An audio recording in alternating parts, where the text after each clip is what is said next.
At the start of the episode, our main character begins telling his story. My great-grandfather, whose name was Jeev Kanakan, was the first ruler of the immortal world. He established the Nine-Gate sect to unite the world and always wanted peace. My grandfather was given the name Jeev Tai, meaning to live long and to rule over the fairy world. But despite being rich, he wasted his fortune. As a result, the Nine-Gate sect started losing its prestige in the immortal world. Then my father was born, and my grandfather realized his mistakes, but by then, it was too late. He named my father Jeev Jiang, hoping he'd restore our family's glory. My father struggled a lot, but it was all in vain, and he just watched as the sect crumbled. Decades later, I was born when my father was nearing the end of his life. He realized that he couldn't bring back the lost family glory, so he named me Jeev Kingshu, hoping I would live peacefully like our ancestors, not struggle, and live for 100 years. But when I was little, many of our enemies tried to kill me. Luckily, my great-grandfather's golden body protected my soul, so I wasn't fully destroyed. That's why my soul went to the underworld and then reincarnated in this world. Then we shift to the present, where Kingshu is telling this story to a group of little kids. He asks, "So, what do you think?" One of the kids asks, "If you were so great, why didn't you choose a rich and powerful family when you reincarnated? Are you sure you're not making this up?" Kingshu laughs and replies, "Have you ever seen a baby start talking right after birth?" The kid, shocked, says, "Talk right after birth? That would be so weird." Kingshu laughs again, "Exactly. That's why I got kicked out." Just then, another child excitedly asks, "So you can defeat the monster living under our village, right?" Kingshu smiles and says, "Technically, it's impossible to defeat it, but I've surprised it a bit and can keep it under control. For now." Suddenly, he remembers something and jumps up. "Listen, the demon I suppressed is getting active again. I'm going to take care of it. You all need to leave." The scene shifts. Kingshu arrives at a house and says, "Master, I've brought food." His master comes out, looking angry. "Why are you so late?" Kingshu replies, "You've been teaching me for 10 years, and now you're lost in your own ways." The master hits him on the head with a brush, saying, "Stop talking nonsense. I've followed this path my whole life. You've learned a lot in 10 years, but do you know how embarrassed I am?" Then the master takes out some food, eating as he says, "Luckily, you've gained some knowledge, and you still have time to go seek the Buddha's refuge." Kingshu smiles, Yeah. The master becomes serious and says, "Kingshu, you're turning 17 this year, right?" Kingshu curiously asks, "What's the matter, master?" The master falls silent. Kingshu watches him closely and says, "Master, have you not taken refuge in the Buddha yet? Why are you pressing your fingers like that?" The master, angry, says, "Stop it. I was just thinking it might be time for you to leave the mountain and return home." Kingshu, surprised, says, "Come on, master. You're counting your last days, aren't you? If I leave and there's nothing for you to eat, you'll starve." The master, furious, punches him on the head and says, "Have some respect for your master. When I brought you here, you had just been born, and I was amazed by your spiritual roots. You're a genius, but your fate doesn't say you'll become great. Over the years, I've poured all my knowledge and life into trying to change your destiny. But still, I can't change this." Hearing this, Kingshu also becomes sad and then says, "Only 2 years left, right?" His master responds, "It's been 19 years of my life. Forgive me, these are my last 2 years. Go now, and see the mortal world." Kingshu replies, "All right, master." A few days later, Kingshu packs his things, stands in the Jinshan courtyard, and looks toward his old home. After a moment, he starts to leave, but then his master calls out to him, "Go, and before you leave, don't have any regrets." Kingshu says, "Master, take care of yourself." Then, to himself, he adds, "Father, your son is coming back. Do you miss me?" After this, the scene shifts to a place called Kastal, where we see a person named Jeev Kawa. A servant approaches and says, "Your Majesty, the task you assigned is complete." Jeev Kawa, leaving the place, says, "I don't want to see any mistakes in this matter." The servant replies, "Understood." Just then, a boy approaches and calls out, "Father." The boy's name is Jeev Chua, and he's Jeev Kawa's son. Jeev Kawa says, Jeev Chua, you've already reached the 3rd level of the primordial swan realm, haven't you? Jeev Chua replies, yes, father, just a few days ago, I reached the 3rd level. I can now control my energy properly. His father responds, that's good. It seems like you're a leader among your peers since you've entered the primordial swan realm. But don't get too cocky. Your cousin Jeev Chien and your uncle's younger son are also at the 3rd level now. Your biggest competition should be that girl from the SWAT Academy selection. Jeev Chua asks, are you talking about that little girl who's only 12, and she's already in the primordial swan realm? His father says, don't worry. I still have some connections in the inner courtyard of the Swan Academy. As long as you perform according to your usual ability, getting selected won't be difficult. Jeev Chua replies, thank you, father. His father says, go and spend time with your mother. Otherwise, once you enter the academy, it'll be hard to return. Jeev Chua thinks to himself, don't worry, I'll help you overcome any obstacles that come your way, no matter what price I have to pay. We then see the main character entering a city. He says, well, so this is the biggest city of the Hong dynasty. Suddenly, someone shouts, what are you guys still doing here? Hurry up. The beauty from the Shantian Academy, Meng Yanqing, is on the Imperial City Bridge. Another guy responds, what? Meng Yanqing? The beauty from Shantian Academy, one of the top 10 biggest sects. They say she's the most beautiful woman in the academy, and just seeing her is enough for the next generation. Hearing this, King Shu wonders, what are they talking about? The guys around him start running, shouting, let's go quickly, or we'll never get to see her again. King Shu says, what's all this about, First Beauty? I should go check her out too. Next, we see the Imperial Bridge, where a crowd has gathered just to see the girl. And there she is, the number 1 beauty, Meng Yanqing. King Shu, from the top of a building, starts watching her. The crowd below says, she's the most beautiful woman in the academy. She really lives up to her name. King Shu thinks, she seems like a good girl. Alright, I've decided. And with that, he jumps down toward the bridge. The crowd is shocked and says, who's that guy? What's he doing? One person says, is he really daring enough to go there? Is he crazy? Another guy adds, this will be fun to watch. He's going to die. Someone else says, what a fool. Doesn't he fear dying? But King Shu ignores all their chatter and walks right up to Meng Yanqing. He raises his hand and, slap, gives her a big smack on the behind. She gets embarrassed, and King Shu says, hey girl, how about you become my wife? I'll build you a big house. For a moment, she's stunned, but then angrily says, do you want to die? And attacks him with her sword. Even though her strike is incredibly fast, King Shu thinks it's slow. He flicks her sword away with just a finger, and it flies out of her hand. King Shu says, a girl shouldn't play with swords. Meng Yanqing is shocked and wonders, can he really block my sword? What's his cultivation level? Then King Shu grabs her hand and pulls her toward him, saying, with such beautiful hands, you should be doing flower embroidery, not holding a sword. It's beneath you. The guys watching get an electric shock. They say, am I dreaming? Did he just touch Lady Meng Yanqing? Another one says, that's not the point. They say, Meng Yanqing is already at the 7th sword realm. She's an unmatched genius among her peers. But she got surpassed by this guy? Someone else asks, how old is this kid? He's a teenager, right? If he surpassed Meng Yanqing, he must be at least at the 7th rank. Is he a genius? Meanwhile, King Shu is just standing there, making a flirtatious face, staring at Meng Yanqing. She thinks, he's about my age, but he's clearly ahead of me. Then she pulls her hand away and steps back. She starts using some technique to form a bunch of energy arrows. She shouts, rain of arrows, and sends them all flying at King Shu. But King Shu dodges them with ease. The guys below shout, this is called the ultimate technique of the top 10 sects.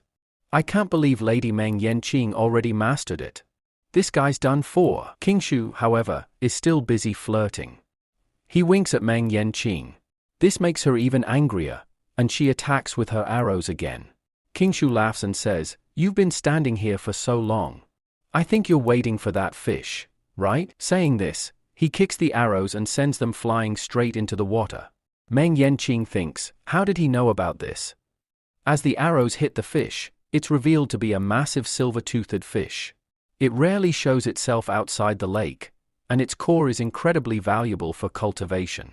King Shu stands on the bridge, pulls the core out of the fish, and says to Meng Yanqing, "This is what you were waiting for, right?"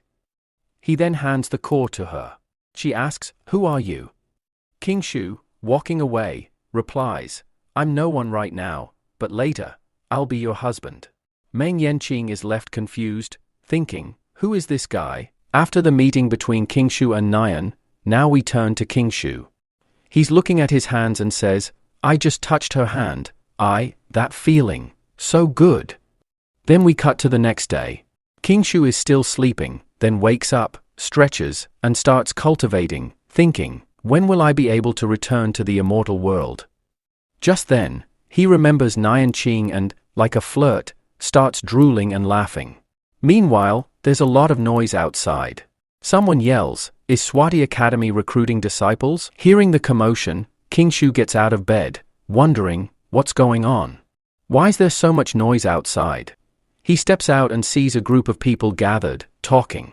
Every 3 years, the academy recruits disciples, and the selection process will start in half a month.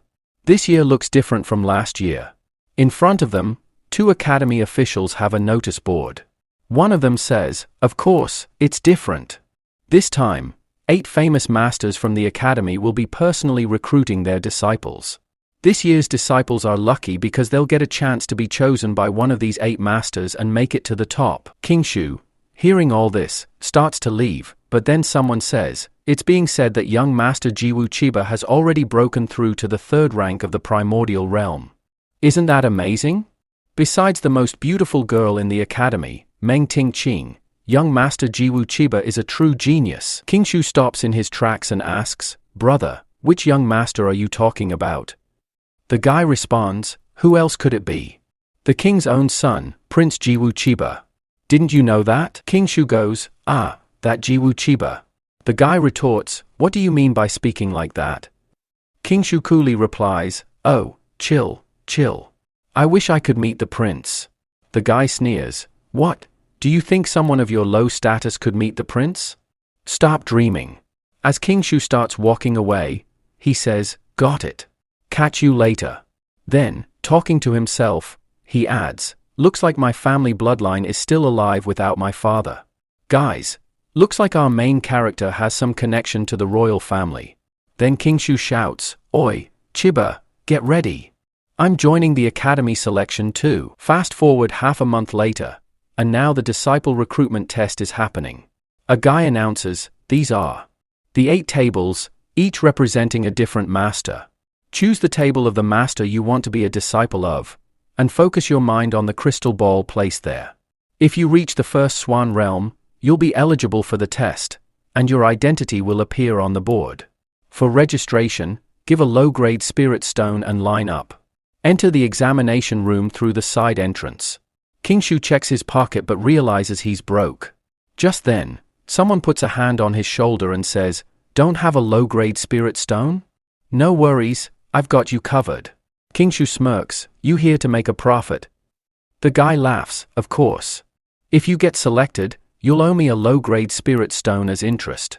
But if you don't get selected, all you owe is 100 bone grass." King Shu's eyes widen. 100 bone grass? That's worth 2 low-grade spirit stones. But it's common grass, so not a bad deal. The guy chuckles, "We run a small business. We never disappoint our clients." King Shu nods, "Show me the deal." The guy pulls out a contract and gets King Shu to sign it, then hands him a low-grade spirit stone. King Shu walks away with it. The guy smirks and says, "All right, next target." King Shu walks over to one of the tables and asks, "Can I just put my hand on this one?" A few guys nearby start whispering, "What? The 4th level of the first swan realm?" King Shu looks over to see a girl standing nearby, and the guys comment, "She's at the 4th level. She's definitely going to get the attention of a great master. After all, why wouldn't she? Only one genius has appeared this morning." Another one says, "Looks like the entrance exam isn't that tough after all." The test official tells King Shu, "Hurry, put your hand on the crystal ball." King Shu hesitates, thinking, should I hide my cultivation? If I reveal my true primordial 9th level, all 8 masters will try to choose me. Finally, King Shu suppresses his cultivation and places his hand on the crystal ball. It shows he's at the 3rd level of the first primordial swan realm, which surprises everyone nearby. The test official says, please come this way. King Shu walks towards the examination room, thinking, the gate on this side only opens for disciples at the 3rd level or above. I should have kept my cultivation at the 2nd level. Staying low-key is better for me. As he enters the room, he finds himself in a completely different place. Looking around, King Shu remarks, this looks great in the mortal world, but in the immortal world, it's nothing more than a shabby alley. Never mind that, let's move forward. Suddenly, some energy wraps around his feet, and he chuckles. Is this pressure on my feet part of the test? But for me, it's just a mild itch. He casually moves forward but then stops, saying, wait a minute, I can feel the pressure increasing beneath my feet. This is getting interesting. Ahead of him, another guy struggles to walk, with the pressure getting stronger around him. The guy thinks, the pressure is increasing all around me, and eventually collapses, saying, I can't go any further. I can't even move my body. King Shu walks up to him and says, come on. Why aren't you moving? The guy, looking surprised, says, how did you get this far? The pressure beneath my feet is almost 1,000 pounds. Taking a single step is impossible. King Shu, using one of his secret techniques, jumps easily and laughs. Is this really that heavy? Come on, it's not even that bad. The guy's jaw nearly drops to the floor at the sight. He thinks, this guy can jump here so easily. Who is he? Is he another disciple? Just then, a light shines on the guy, and he disappears. King Shu, observing this, says, he disappeared. Now I'm all alone. What should I do in this situation? I should collaborate coup. King Shu then releases his spiritual energy, pretending to be overwhelmed by the pressure, making it look like he's unable to resist and is running low on energy. He dramatically says, I can't take it anymore, and collapses, pretending to faint. A little while later, when he opens his eyes, he finds himself in a different room with 4 other people. 2 of them are familiar, and in the center is the guy who just disappeared. His name is Su Yan. The person at the bottom is Prince Chiba. The other 2 haven't been introduced yet. King Shu thinks, are these 3 together, or just acquaintances? They look so well prepared. There must be some plan behind it. King Shu approaches Su Yan, who is sitting aside, cultivating. He asks, what's your name? Su Yan, opening his eyes in anger, stares at King Shu. As soon as he realizes it's King Shu, he panics and asks, so, what are you? King Shu hits his back and says, what are you doing? I'm asking you, what's your name? Su Yan replies, Su Yan. King Shu says, you are at the 4th level? You are pretty weak. Su Yan looks down, clearly disappointed by the remark. Meanwhile, Prince Chiba thinks to himself, when this young man first appeared, it was obvious his cultivation was higher than ours. But now someone has said he's weak. King Shu, noticing them avoiding him, then shifts his attention to a girl nearby and starts staring at her with more than just admiration. The girl, noticing his gaze, yells, what are you staring at? Have you never seen a beautiful woman before? King Shu smirks and says, I've seen beautiful and cute girls, but you are the first one I've seen that's as ugly as you. The girl gets furious, shouting, what do you mean, you poor beggar? Are you calling me ugly? Who are you to say such things? A white-haired guy, thinking to himself, says, yeah, I'm the son of the richest man in the capital. What can a poor beggar like him do? Even if his cultivation is higher than ours, he's still just a beggar. No need to be afraid. Then he turns to King Shu and says, all right, this is Swati Academy. You may be a poor beggar, but you're lucky to have made it this far. The girl adds, Brother Naji, don't worry about him. He's a little stronger than us, but if we stick together, I don't think he'll stand a chance against us. King Shu responds, the academy hasn't even accepted you yet, and you're already acting like this. The white-haired guy retorts, you may be a poor beggar, but one of the 12 elders of Suwon Academy, Elder Huang, is my uncle, and Master O, one of the heavenly masters, is a guest of the immortal Gate Chiu family. Even if the three of us fight you, what do you think will happen? Who will be punished, us or you? King Shu thinks to himself, I've heard the name Jiwa Chiba before. And then starts eyeing him. Jiwa notices the gaze and gets confused, but just as he's about to react, King Shu looks away and ignores him. This irks Jiwa, and he thinks to himself, I'm the only son of the king, and I'm superior to everyone. Even the academy respects me. To me, a person like this is just a diamond in the rough. If I wanted, with a little effort, I could send him straight to his doom. Then, out loud, he says, why the rush? The academy's first test is in the Vanity Tower. We'll see what he does then. Kiani adds, Jiwa, you're smarter than him. Let's go. And with that, the three of them walk away. King Shu, slightly bewildered, mutters, what was that nonsense? But when he looks to the side, he realizes that Su Yen is no longer there. He has moved and sat far away from him. King Shu calls out, why are you sitting so far away? A few moments later, over 20 people suddenly appear in the arena. Just then, a golden light flashes, and an old man with 5 younger disciples materializes in the arena. Upon seeing them, all the disciples who were meditating jump to their feet. The elder speaks, all the disciples in the exam have performed excellently, and each one has chosen their master and attracted their attention. One of the disciples, filled with excitement, asks, has the Divine Master noticed me? Another one says, great! I must live up to his expectations and become a disciple of the Divine Master. Hearing their chatter, the elder shouts loudly, causing everyone to cringe from the pressure of his voice, blocking their ears. King Shu, however, calmly stands there, creating a barrier around himself. The elder notices this and thinks, I can't believe it. King Shu, in his mind, thinks, seems like the elder noticed me. The elder then speaks again, you're only slightly better than the other disciples.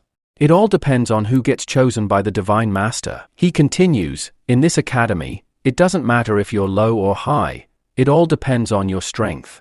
One of the younger disciples adds, each of you will receive a token. The first test will take place in the Tower of Heaven. Everyone gets a card, 1 per person. Then, some official-looking dude steps up and announces, this is your identification card. It lets you enter the tower. Just pour your spirit energy into it, and it will activate. Oh, and your names will be displayed on the record board outside the tower. No pressure, right? Then he drops another bombshell. Each of you starts with just 1 measly point. The tower has 4 levels, and you need different amounts of points to enter each level. And guess what? The only way to earn points is by stealing them from others. No freebies here. You can use any tricks you want to rob points, so go wild. One worried disciple pipes up, what if someone's life is in danger? The announcer, as chill as ever, replies, if someone is about to kick the bucket, they'll be forcibly ejected from the tower. So, relax. But if you don't make it past level 3, you re-out of the stadium. And if you don't reach the top level within the time limit, you're officially an out disciple. Basically, a loser. Now, about the top level. Only those who reach it can enter the inner gate. But here's the real deal. Only the top 3 disciples with the most points will be chosen by the Divine Master. So, good luck. At this, one disciple, clearly panicking, blurts out, wait, so we have to be in the top 3 to become the Divine Master's disciple? Another girl, already flexing, smirks, there are only 3 spots. Looks like I'm lucky to be here. Another one chimes in, I have no idea how many people took the test, but I guess we're ahead of the rest. Meanwhile, our guy King Shu stares at his ID card and mutters, so, I'm the troublemaker. Huh? But why isn't my real name showing up on the record board? The announcer, making sure everyone is paying attention, declares, if no one has any objections, we'll start the test as soon as this incense burns out. The incense is lit. The countdown begins. One by one, the disciples vanish into the heavenly tower. And boom, King Shu is in. He looks around and sees an endless staircase. No elevators here, folks. Just pure legwork. Then, out of nowhere, King Shu comments, Swati Academy sure is rich. They use teleportation for short distances. Good for the mortal world. Anyway, time to start climbing. King Shu climbs and climbs, but the top is still nowhere in sight. Huffing and puffing, he wonders, am I halfway there yet? Or do I still have miles to go? Anyone who isn't mentally stable would have quit by now. Right? Just then, he spots a girl ahead of him. He thinks, another candidate? Curious, he calls out, hey, you. Listen up. The girl, startled, whips around. King Shu walks up to her and asks, what's your name? Panic in her eyes, she stammers, Master. Have you come to kick me out of the tower? King Shu, raising an eyebrow, says, I'm not a master. I'm just a candidate like you. She sighs in relief, oh man, you scared me. I thought I wasn't qualified, and you came to boot me out. King Shu, showing his ID card, says, my name is Wang Sasong. And yours? And now, dear viewers, you already know the twist. King Shu's ID card has the wrong name. Before the girl can answer, a voice calls out, why, Qingling. She turns around to see none other than Qiu Diji, the same girl who had already butted heads with King Shu before. She says, so, you here? And we see a bunch of people with her, including Qiu Diji, but 3 of them are on the 2nd level. Qingling, visibly nervous, says, Lady Diji, Before Diji interrupts, do you think we don't know about your secret exam? Are you planning to take revenge after completing your studies on your seamless murder? Your mother is shameless, so what makes you think you any different? How can you even spend my family's money when you not even worth being called a dog? And you still want to learn? Who do you think you are? Do you think you qualified? Qingling starts crying. Now, King Shu can't take this anymore and speaks up. Diji looks at him, and King Shu says, I thought only your face was ugly, but now I see your tongue is just as dirty. Diji, fuming with rage, snaps, who do you think you are, interrupting me? Do you want to die? Now, guys, just because King Shu calls her ugly doesn't mean she actually is. She's actually one of the 8 most beautiful girls in Zipping City. King Shu just wants to get her riled up. King Shu continues, if you think you the representative of the Qiu family and I don't know who they are, then I have no problem offending you. At this, the guy wearing a cap immediately attacks King Shu, but King Shu easily dodges the punch and, with a smile, grabs his face and lifts him up. Diji is shocked and thinks, Qiu Chang. From the Qiu family is a guard on the 6th level of the Swan realm. He's my bodyguard, but he just lost to King Shu in 1 move. King Shu grins and says, okay, who's next? Diji, panicking, says, if you touch me, my Qiu family will send you straight to hell. But King Shu reaches out anyway, and eliminates her too.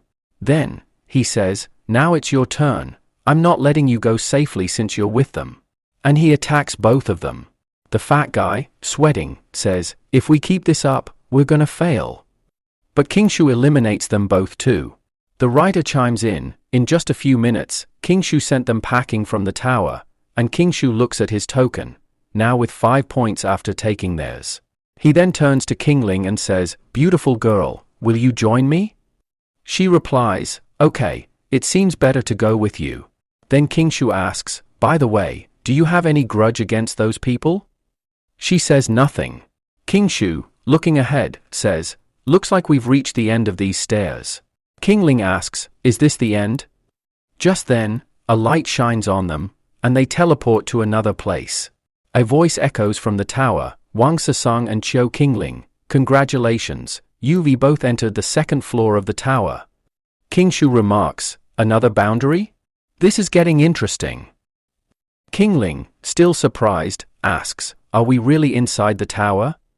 King Shu explains, this boundary was created using magic treasure. It creates an illusory boundary at each level, like the long stairs we just climbed. Qingling, intrigued, asks, an illusionary boundary? Isn't this treasure like a space dust? King Shu replies, through spiritual connection, The size of the space and the changes inside the boundary can be freely controlled. King Ling, impressed, asks, "So, what we're seeing is just an illusion?" King Shu grins, "Yep, exactly. It's basic stuff. We already on the second level. Didn't you learn anything?" King Ling, slightly embarrassed, says, "No one taught me anything, and I only know a little about herbs. I don't know much about anything else."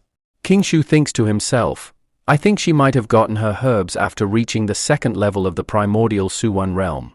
King Shu then says, "Let's go find the gate to the third floor."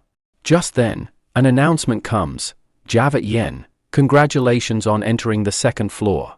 Suddenly, King Shu stops. King Ling, a bit confused, asks, "Why aren't we moving?"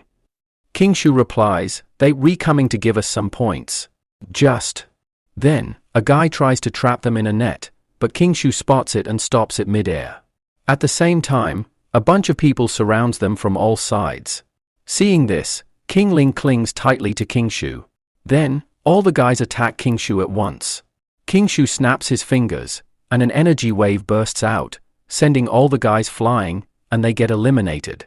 King Shu turns to King Ling and says, "Hey, if you hold on to me that tight, you'll send me outside." King Ling opens her eyes, looks around, and asks, "Where did they go?" King Shu smirks, "I told you, they were coming to give us points. Why are you so freaked out?" King Ling puffs up her cheeks and says, "I'm not freaked out. By the way, I got 14 points. How many did you get?" King Shu replies, "Are you excited about entering the inner gate?" Outside the tower, we see the elder speaking. Xia Yufan has earned 139 points on the second floor. Looks like the Xia family has raised a good one this time. The green-haired guy sitting there comments, "This is only the second level. Real power will be unlocked on the third level. I think Jiaba is not bad. Guys, maybe he's one of the 8 divine masters." The scene switches back to the tower, where King Shu is fighting people, and King Ling is sitting on a pad, casually eating an apple. She says, "They just came in. Did you finish them off? Well done, brother." King Shu replies, "I found the gate to the third floor. If you get 100 points, you can go through it. I just need to catch one big fish, and then I'm good." King Ling gets off the pad and says, "Brother, seriously, if I weren't here, you'd have already been on the third floor." King Shu grins, "Going alone isn't fun. It gets boring without a partner. I'll recruit a new person, and we'll head to the third floor together." King Ling asks, "You're going to recruit another person for your team? Who's the third person?" King Shu smirks, "We're almost there," and that's where this episode ends. We see Kinsu facing off against Suyan. He's tied up 2 guys after giving them a good beating. He says, "Honestly, I can't even read a book in peace. So far, we only earned 100 points. What was the point of all this looting?" Just then, Kinsu walks up behind him and says, "Wow, you already have 100 points." Suyan turns around, fuming, and says, "What? You again, Kansu?" Kansu replies, "So, will you join us?" Suyan looks puzzled, "What do you mean, let me go?" Kansu suddenly appears in front of him and stops him.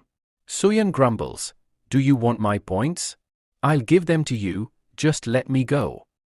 Kinsu says, "I don't want your points. I want you to join us." Suyan, raising an eyebrow, asks, "Why me?" Kinsu responds, "Because I like you." Suyan immediately makes a weird face. Suddenly, someone shouts, "Shameless," and it's Jiba and Theani, with Jiba doing the talking. 2 men talking like this? Not cool. Kinsu grabs Suyan and says, "This has nothing to do with you." Meanwhile, Suyan is both angry and embarrassed. He says, "I'm not with you, let me go." At that moment, King Ling says, "Bro, Kinsu, is something going on between you two?" Kinsu pushes Suyan away and says, "No, nothing like that." King Ling nods, "Okay," and Kinsu walks over to the other 2. Jiba says, "You should be ashamed, man. Give us your points and get out." Theani adds, "Did you beat cute Daji and kick him out of the tower? You scoundrel, I wanna kick you out too." Kinsu, smirking, says, "Do you love me or something?" Hearing this, Suyan blushes and then yells, "Attack!" And boom! A whole group of people rushes to attack Kinsu at once. Kingling, looking worried, says, "Bro, watch out." But Kinsu just stands there casually. Suddenly, the scene cuts to another location, where we see a guy sleeping under a tree. He wakes up, stretches, and says, "I can't believe I fell asleep. Looks like a lot of people have already arrived here." Then, we cut back to Kinsu, who is effortlessly dodging all attacks and taking everyone down. He eliminates them one by one. Suyan, shocked, says, "He's so fast." Even Jibba and Tiani are stunned. Kinsu looks at his points and says, 1489 points now. He then shows his points to Kingling, saying, "Look, I've got enough points now." Kingling is happy, while Jibba and Tiani try to sneak away from the back. But Kinsu notices them and says, "Let's see who's faster, you or me." They start sweating, thinking, "Is this guy human or a monster?" They quickly rush into the third gate. Kinsu laughs, "They ran away." Kingling, impressed, says, "Why are you so powerful, bro?" Kinsu, puffing up his chest, thinks, "Oh yeah, that's me." Then, Kinsu grabs Suyan's hand and says, "Suyan, join me." Suyan thinks, "Looks like he's not letting me go unless I join him." Next, the scene cuts to a place where a disabled master is rushing in, shouting, "Master, something's happened?" His master replies, "What could be so concerning about this exam?" The disabled guy says, "Master, you should check it out. This is an important matter." The master shrugs, "A strong cultivator and predictor's foundation can't be destroyed by anyone, so why are you in such a hurry?" The disabled guy nods, "Okay." They both then fly off on their swords. The scene shifts to outside the tower, where the master arrives. A few elders are there too, and one of them, named Wang Tialing, makes the master turn his head. Another elder approaches and says, "You are here, teacher."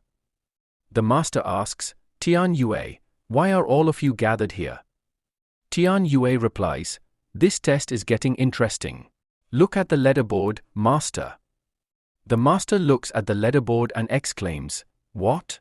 1479 points?" Tian Yue says, "That's just the second level. The only person who scored over 1000 points on the second level is Mang Nanking, with 1100 points. But the one who scored 1489 points is this disciple, Wang Sasa. And you know, Kinsu, right?" The master is shocked. Who did he choose as his master? Tian Yue responds, "Rao." The master is thinking, "Rao? What?" Cut to the third floor of the tower. The announcement is being made. "Wang Sashang, congratulations for entering the third floor." Why is Kingling congratulating Suyan? Congratulations. Just then, someone says, "You're a little late. This will be a disadvantage for you." Hearing this, the three of them start looking around. Their eyes land on the roof, where a guy is sitting. He starts staring at Suyan, and Suyan thinks to himself, "Is he looking at me?"